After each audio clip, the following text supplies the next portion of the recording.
आइए उनकी गवाही को सुनेंगे। ये बेटी हमारे साथ केयर कैलाश से हैं। इनकी मम्मा की गवाही है जिनका नाम जसबीर कौर है।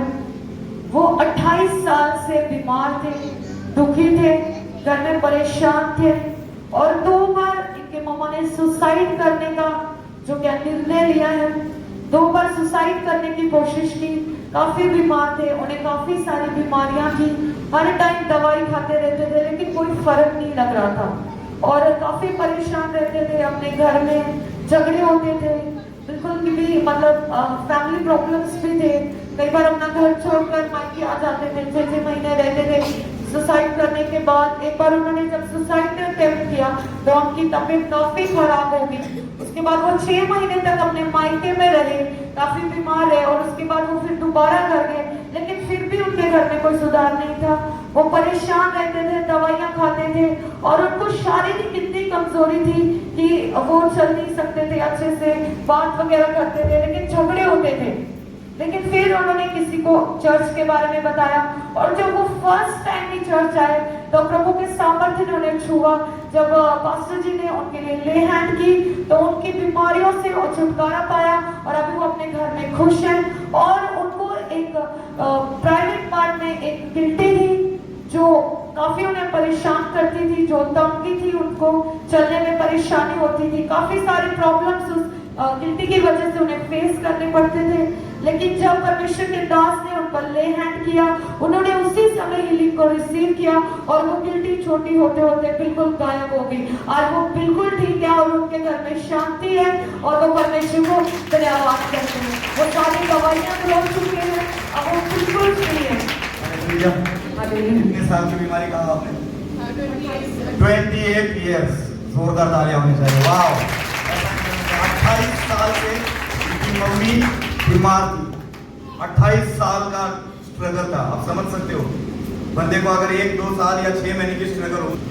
हालेलुया। 28 साल का जो स्ट्रगल है वो परमेश्वर ने इनका खत्म किया। और जैसे अपने टेस्टमनी में लिखते हैं कि माँ और बेटी को अपने गुप्तांग की जगह पर इतनी बड़ी बड़ी रसोलियां थी और जिसके कारण परेशानी थी, दर्द होती थी, चलने में मुश्किल थी, शैतानी अटैक होते थे, घर में शांति नहीं रहती, अपने माँ और इनकी मम्मी और इनके डैडी के बीच में बनती नहीं थी, बहुत झगड़े होते थे, परेशानियां होती थी और यहाँ तक कि इसके मम्मी ने सुसाइड करने की कोशिश भी की। इस सारी प्रॉब्लम से 28 साल से जूझ रहे थे। आपके इस चर्च के बारे में आपको किसने बताया? मुझे भी नानी ने बताया। नानी चर्च के बारे में बताया, फिर आप इस चर्च का हिस्सा बने। जब ये पहली बार चर्च में आए, आपकी ले हैंड हुई, आपके लिए प्रार्थना की गई और तब से आप बताओ आपको क्या फर्क लगा है?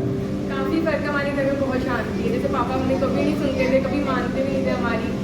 माइक पास लेकर बोलो। आज आप वो हमारी बात सुनते हैं, मानते हैं, हमें समझते हैं कि हम जो कह रहे हैं शायद वो अच्छा बोल रहे हैं, जैसे उनकी फैमिली हमें अच्छा नहीं चाहती थी कभी भी।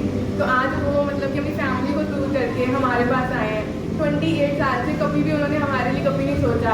उनको ये लगता था उनके भाई, उनकी माँ, उनके बाप सब उनके लिए ही है, हम कुछ नहीं है। तो मेरी मम्मी ने 2 बार सुसाइड किया था। जब पहली बार किया था तो उन्होंने दवाई खाई थी जो ये घास के ऊपर छिड़कते हैं।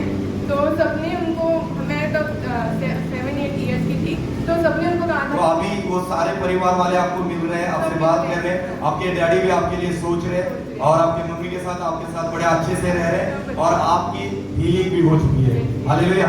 इतनी बड़ी बड़ी गांठें थी वो भी निकल चुकी है। जोरदार तालियों के साथ हालेलुया। आप इस चर्च के लिए, प्रभु के दास के लिए या लोगों के लिए कुछ कहना चाहोगे? मैं सिर्फ ये कहना चाहती हूँ कि अगर आप यीशु मसीह पे, पिता परमेश्वर पे विश्वास रखोगे तो आपके सारे दुख, सारी तकलीफें और जो भी आपकी मन ख्वाहिश है सारी पूरी होगी यीशु के नाम पे। आमीन।